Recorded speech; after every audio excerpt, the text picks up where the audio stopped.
back, and it's always a delight to be able to say, as we're going to turn to matters involving our most vital interests, particularly in the military space, but more generally, strategically, especially in the Far East, that we have in the House virtually our friend and colleague at the Center for Security Policy, one of our senior fellows, Colonel John Mills, United States Army retired. John had a distinguished career in uniform as a special operator specializing in psychological warfare operations.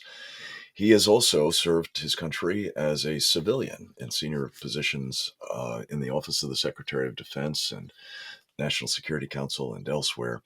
He is a great resource. We're always delighted to be able to pick his brains. He's a member of our Committee on the Present Danger China and an outsized contributor to its very important work. John, it's good to have you back. Welcome, sir. Good morning, Frank. Always an honor to be with you. Thank you. Let me ask you about something that is unfolding as we speak. The Chinese Communist Party has called for an urgent, I think even an emergency meeting with the Secretary of Defense, who is now out in Singapore. Um, Talk a little bit about that meeting, what you anticipate it would entail, and whether the Secretary of Defense should, in fact, take the meeting on the sort of notice that he's been given, which is negligible. Yes, thank you, Frank. Under the first term of the Trump administration, they wouldn't have taken this meeting, or they would have exacted significant concessions. Yes, the Shangri-La dialogue is going on. Everybody just go to the web page. It shows the agenda. This is not secret or classified. This is a regular gathering of the senior defense secretaries or ministers. What is extremely unusual is a late breaking request for face to face. And having gone to Singapore 11 times, the trip out there is brutal. They're 12 hours ahead of us right now on the East Coast.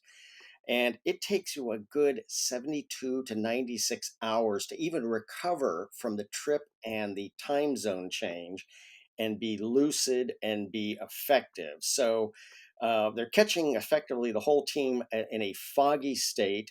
And I can assure you, all the 05s, 06s, and 07 on the travel team are flailing away, negotiating with the Chinese counterparts who effectively have no jet lag and are not in a foggy state, and working to negotiate terms, conditions, and topics for the agenda. And everybody's flailing away with three-hole punches and notebooks. Now, Austin's speech is Saturday. Wee's speech is Sunday. I'm sure they're trying to get to Austin before he gives his speech to rattle him, shake him up, and exact some kind of silly comment.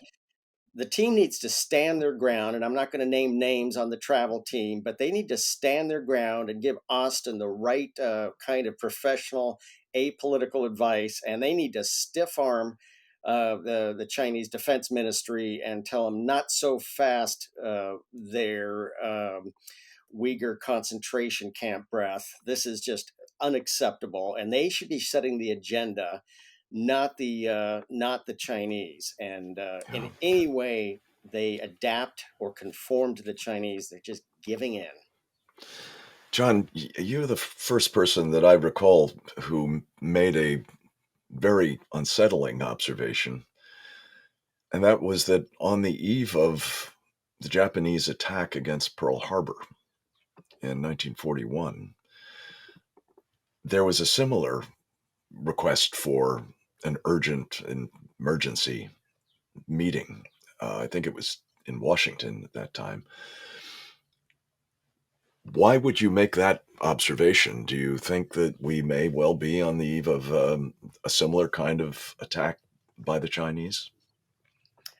Yes, Frank. I mean, in World War One, they called it whoever executed the railway timeway table first would win, which led to that incredible catastrophic tragedy and catastrophe of the First World War.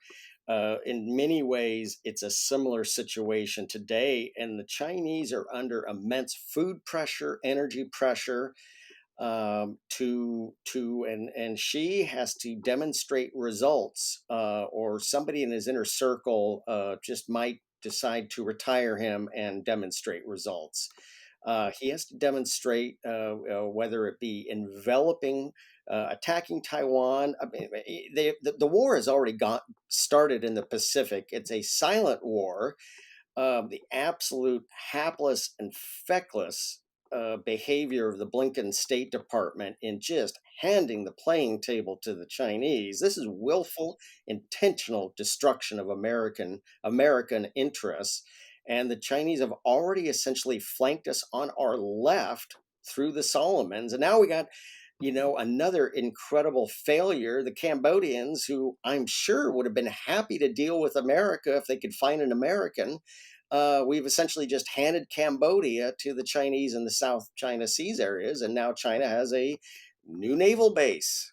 Unbelievable! But this is the deep staters and the globalists at State Department combined with Blinken, just essentially handing playing piece and after playing piece to the Chinese intentionally. Yeah. John, we have to take a short break here in a moment, but just to pick up on that thought, I don't think we've spoken since Tony Blinken made his speech, his much ballyhooed statement of policy about China. And it sounded as though it could have been plucked from, 20 years ago, where everything was cast in the context of, well, um, competition at best, and a lot of cooperation, particularly on the great existential threat of climate change, for example.